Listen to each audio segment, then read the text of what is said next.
So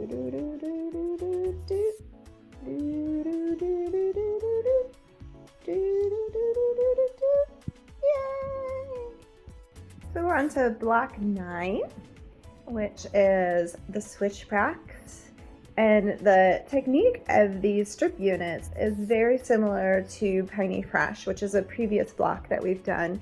So really this is a familiar skill. It's just all about laying out your blocks correctly according to the images and doing placekeeping to keep your scrappy look scrappy and kind of distributing your colors the way you like and keeping it organized. So again, we'll be sewing these in rondo. So I'm going to sew this smallest peak to the second smallest peak for each block, and then come up and pick up this third and then this fourth in subsequent rounds. And that's just a happy medium between efficiency of chain piecing and kind of keeping everything laid out and structured with, let's call it fussy piecing, where you pick up one individual piece, seam it, press it, put it back on the design board. And usually when you're really concerned about each specific piece individually going back into its place, that's how you would do it.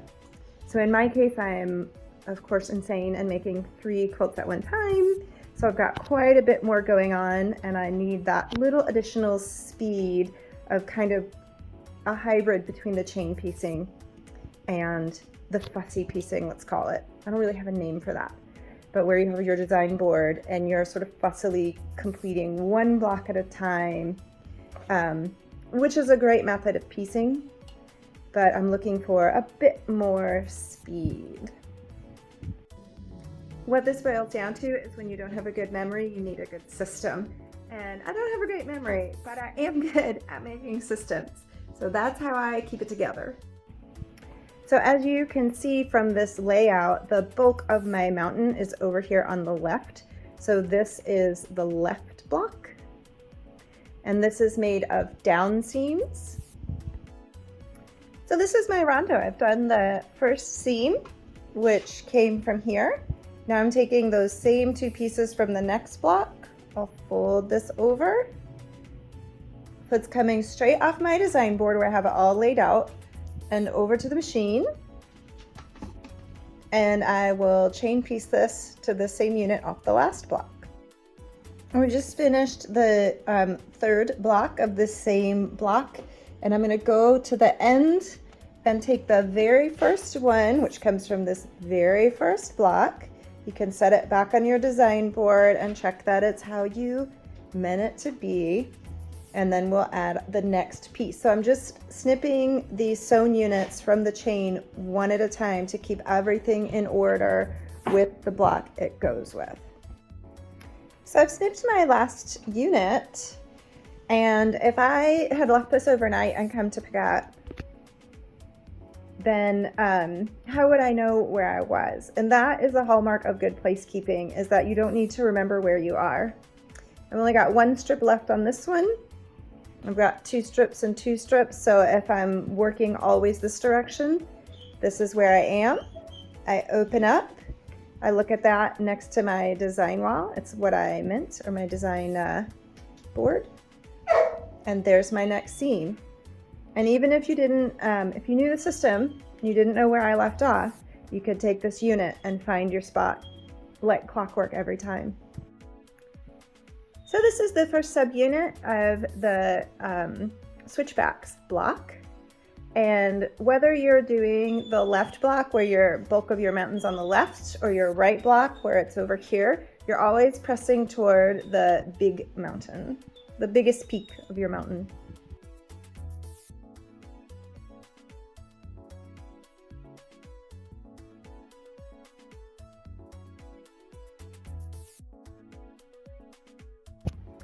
So at the point of this subunit, you're making a switchback. So you'll have your right block, and you turn your bicycle and you go up the left block over the peaks, and you turn your bicycle and go up another right block. And that's a common thing in mountain biking where it's so steep, you're sort of cutting left and right with that sharp curve, and your bicycle turns up a hill. It's very difficult to balance. And that's really the key. You're climbing, you're already tired, and you have to balance your bicycle, try to keep it moving even though you're going uphill, straight uphill, and then you get to the side and you can shoot up again. So your little bicycle would be going up these slopes, and this would be an excellent opportunity to embellish a little bicycle going up these peaks, making your way up. And look, if you're not a cyclist and you want to put a little four-wheeler or a little truck going up here, knock yourself out. It's your quilt. You do you. So I've laid out my bright mountains in preparation to sew. So at this point, I've already decided which low volume and print fabrics are going to go together. And while I'm still have all of my options in front of me, I can make sure they're nice and scrappy. I don't have any sort of repeats or colors or textures clumping together. And I can swap and sort around now, get it all the way I want it, and then come and sew, and they'll come out exactly like I've laid them out here. All right, so we've got our right mountains.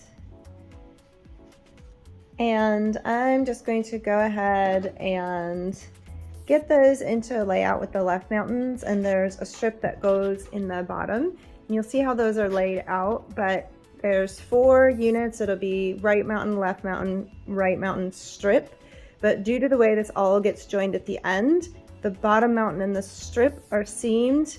Leave this seam unsewn, and the left mountain and the right mountain on top are seamed. But I do want to lay them out and see how they all come together in one block, so I can sort of choose and place my scrappy colors.